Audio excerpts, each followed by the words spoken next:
Bulletin की शुरुआत करते हैं एक बड़ी और अहम खबर के साथ। उज्जैन से इस वक्त एक बड़ी खबर मिल रही है, जहां मध्य प्रदेश की सियासत में शेर के बाद मोगली की एंट्री हुई है। उमा भारती ने दिग्विजय सिंह पर इस दौरान निशाना साधा और कहा, मैं तो मोगली हूं, मैं किसी शेर और बाघ से डरती नहीं। 2003 में राघोगढ़ के शेर को ट्रैंकुलाइजर से बेसुध कर दिया था। मैं दुर्गा की बेटी हूं, शेर की सवारी करती हूं।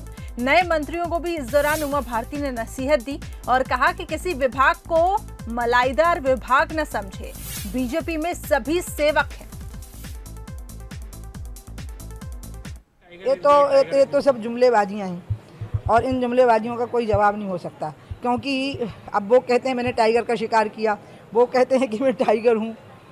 मेरे को समझ में ही नहीं आ रहा है, क्योंकि मैंने तो राघवगढ़ के शेर को ट्रंकुलाइजर की ऐसी गोली चलाई 2003 में कि वो बेचारे वहीं पिछड़े पे ही रह गए, निकल ही नहीं पाए, बेसुध ही रह गए वो तो इसलिए मैं तो शिकार नहीं करती हूँ ना, और मैं तो दुर्गा की बेटी हूँ। दुर्गा तो शेर की सवारी करती है, ठीक है, तो हम लोग का काम तो शेर की सवारी करना है। आपको याद है एक मोगली करके था, उस पर बहुत नहीं सच्चाई है, वो पेच के जंगलों में, यहीं तो मध्य प्रदेश की तो घटना है वो। अब मोगली को आप कोई काम सौंप दोगे तो वो तो किसी चीज़ से डरेगा ही नहीं, क्योंकि वो तो जंगल में ही रहा ना, शेरों के बीच में, बाघों के बीच में। अब वो तो छलांगे मार मार के काम करेगा। तो मैं तो मोगली ही हूँ, मोगली ही रहूँगी। चलिए ज्यादा अपडेट ले लेते हैं। संवाददाता पीयूष पारे हमारे साथ जुड़ चुके हैं। पीयूष, मध्य प्रदेश की सियासत में शेर के बाद मोगली की एंट्री हुई है। उमा भारती ने दिग्विजय सिंह पर निशाना साधा और क्या कुछ उन्होंने कहा है? देखिए करिश्मा, जाहिर सी बात है कि मध्य प्रदेश की पॉलिटिक्स में इन दिनों शेर को लेकर जमकर माहौल गरमा रहा है और अब कहा जा सकता है कि शेर, टाइगर, चीता या फिर चील और घोड़ों के बाद में अब मोगली की भी एंट्री कहीं न कहीं मध्य प्रदेश की सियासत में हो गई है। उमा भारती जो पूर्व केंद्रीय मंत्री हैं, मध्य प्रदेश की भी पूर्व मुख्यमंत्री रह चुकी हैं, अपने बेबाक बयानों को लेकर भी जानी जाती है। आज उज्जैन में पहुंची और राजा महाकाल के दर्शन के बाद में उन्होंने साफ तौर पर कहीं न कहीं अपने तल्ख तेवर दिखाए। उनका कहना था कि वे किसी शेर और बाघ से नहीं डरती हैं। उमा भारती यह भी बोला उमा भारती ने कि वे मोगली हैं और मोगली को जो काम सौंपा जाता है वो बड़ी तेजी के साथ करता है और मोगली ही वे रहना चाहती हैं।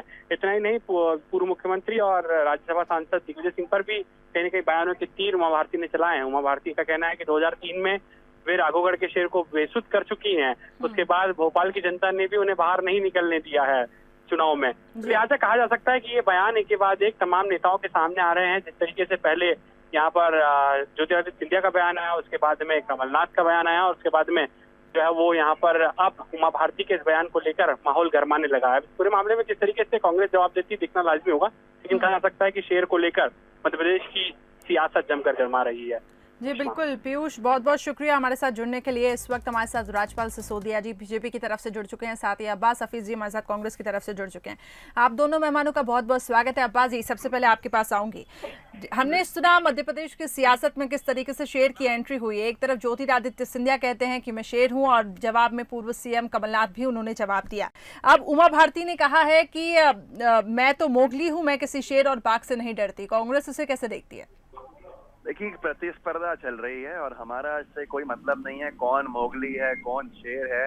अब ये पूरा वर्चुअल जू जो भारतीय जनता पार्टी बनाए तो बनाए, उससे कुछ हमें लेना देना नहीं है, लेकिन ये प्रतिस्पर्धा देखना पड़ेगी कि गुटबाजी कैसी है। सर, कांग्रेस की भी तरफ से कहा गया कि पूर्व सीएम कमलनाथ बब्बर शेर है, वहां से भी तो सर ये कमेंट्स आ रहे हैं। व्यक्ति खुद क्या कह रहा है ये महत्वपूर्ण है, व्यक्ति खुद क्या कह रहा है ये महत्वपूर्ण है। शिवराज जी ने अपने आप को शेर बताया, जिसके जवाब में सिंधिया जी ने कहा मैं शेर हूँ, उनके जवाब में कमल पटेल ने कहा कि वो शेर है सतपुड़ा के। अब उमा भारती जी ने कहा है कि हम मोगली हैं।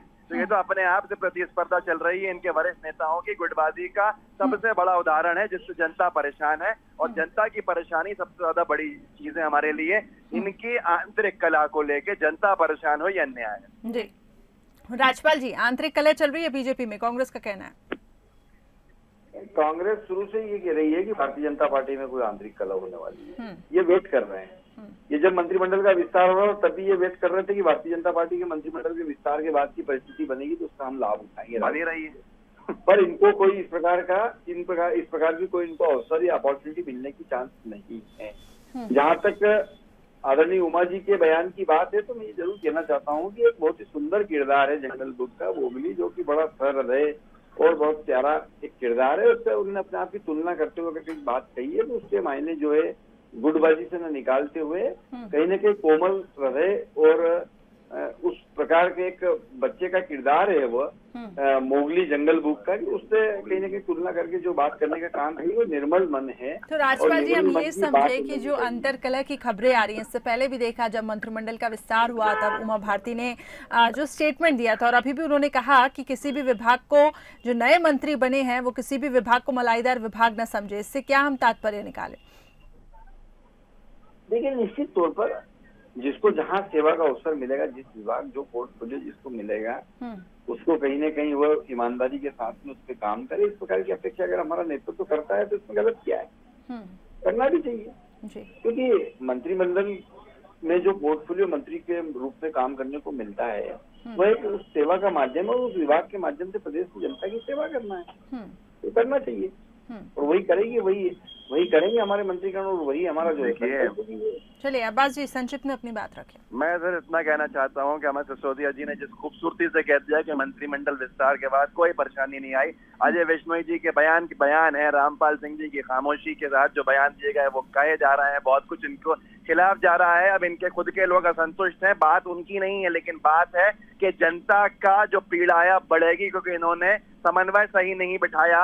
एक चंबल का मंत्रिमंडल बनाया है और पूरे जो दूसरे क्षेत्र हैं, मालवा, महाकौशल, वो गायब है अब यहाँ पर। इसलिए इनकी गुटबाजी मैं कहता हूँ कि ये जनता की मुसीबत खड़ी कर गई है। जी राजपाल जी, 30 सेकंड में अपनी बात रखिएगा, फिर मुझे इस डिबेट को खत्म करना है। बीजेपी कैसे इत्तेफाक रखती है कि अंतरकलह है, समन्वय अभी तक नहीं बना हुआ है? शिवराज सिंह चौहान जी ने जो मंत्रिमंडल बनाया है उस मंत्रिमंडल में पूरा समन्वय किया गया है, क्षेत्रीय संतुलन किया गया है, संतुलित और समन्वित यह जो मंत्रिमंडल है, निश्चित तौर पर यह मंत्रिमंडल बहुत अच्छे से काम कर सकेगा। और जहां तक मालवा की बात करें तो मालवा से भी हमने पर्याप्त प्रतिनिधित्व देने का काम किया है। 5 लोग हमारे मालवा से जो है मंत्रिमंडल में शामिल हुए। चलिए अब देखने वाली बात होगी कि आगे ये किस तरीके से काम करते हैं। बहुत बहुत शुक्रिया आप दोनों का हमारे साथ जुड़ने के